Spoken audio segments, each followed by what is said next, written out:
क्या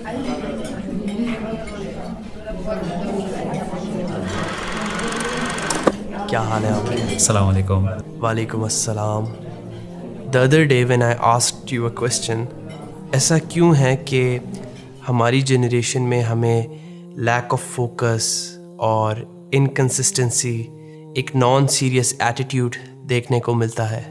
we want instant gratification, we want recognition, we want to be recognised, और ये सब चीज़ें हमें सेल्फिश बना रही हैं. So could you please tell the audience what you told me?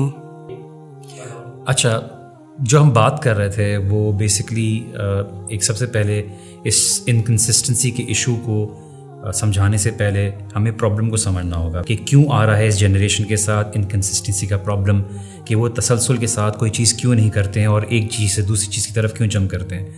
I think हमें समझने की ज़रूरत है बैक एंड से कि 3 बेसिक जनरेशन्स रही हैं.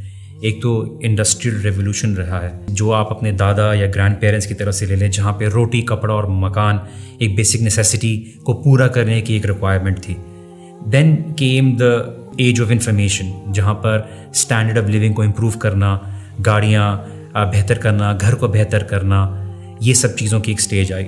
तीसरी स्टेज थी बेसिकली करंट जनरेशन, जहाँ पर उनकी बेसिक नेसेसिटीज़ उनके फोरफादर्स ने पूरी कर दी, उनकी स्टैंडर्ड ऑफ लिविंग को उनके पेरेंट्स ने वो कर दिया.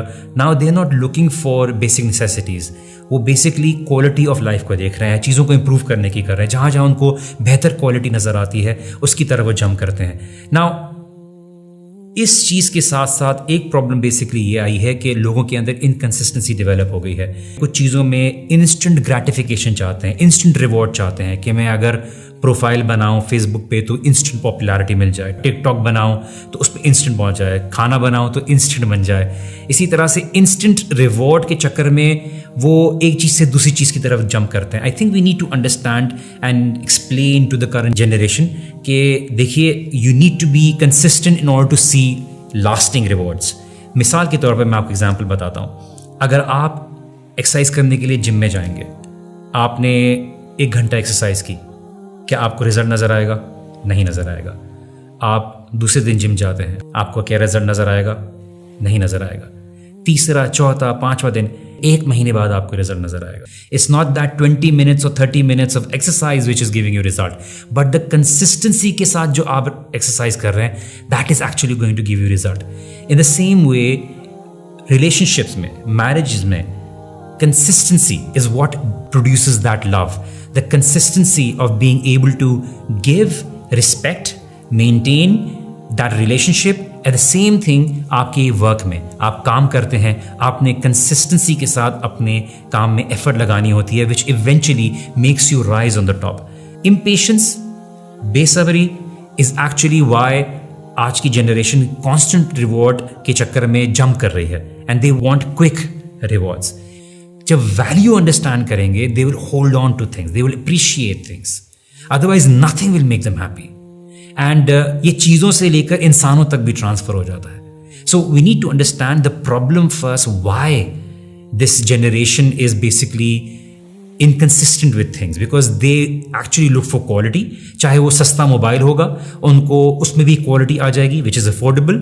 They're going to look for cars which is going to give you that quality, and they are going to keep on moving towards more quality of standards. इसीलिए we need to be able to nourish them with an understanding that it's not always that you're going to get high quality in everything. At times you need to be able to give out to certain things to make things around you more better. मैं example देता हूँ. आज की generation दादा दादी के साथ बैठना नहीं पसंद करेगी. इनफैक्ट वो उस मोबाइल में बिजी रहना पसंद करेगी बिकॉज उसको वहाँ से रिस्पॉन्स मिल रहा है. वो ये बोलेगी कि मैं इतनी मेहनत करके माँ बाप के साथ इसमें और दादा दादी के साथ क्यों बैठूँ, बिकॉज वहाँ पे तो मुझे अप्रिसिएशन नहीं मिलती, रिकग्निशन नहीं मिलती, बट मैं एक तस्वीर डाल देता हूँ या डाल देती हूँ तो मुझे इंस्टेंट रिस्पॉन्स मिलता है. And that is why we need to understand that we need to appreciate our children as well. We need to make them understand that the real quality lies in working for things which are going to stay for longer. Family values, good, trustworthy friendship. We need to understand a relationship based on piety, taqwa, and love for the sake of Allah subhanahu wa ta'ala, overlooking each other's mistakes. These are the real qualities which our younger generation needs to look towards, rather than short-term things on the basis of quality. एक video डाल दिया, 10 दिन बाद लोग भूल जाएंगे. एक तस्वीर डाल दी, 5 दिन बाद लोग भूल जाएंगे. You would have to work for another process to be able to gain that momentum and reputation को maintain करने के लिए again आपने मेहनत करने की ज़रूरत होगी. तो look for real quality, look for things which are more lasting, and like we say, the real thing which lasts is basically your relationship with your God. And when everything is under that umbrella, everything is meaningful, because at the end of the day, friendships are going to go away. These relationships are going to go away. What is going to remain is what is going to be for Allah subhanahu wa ta'ala.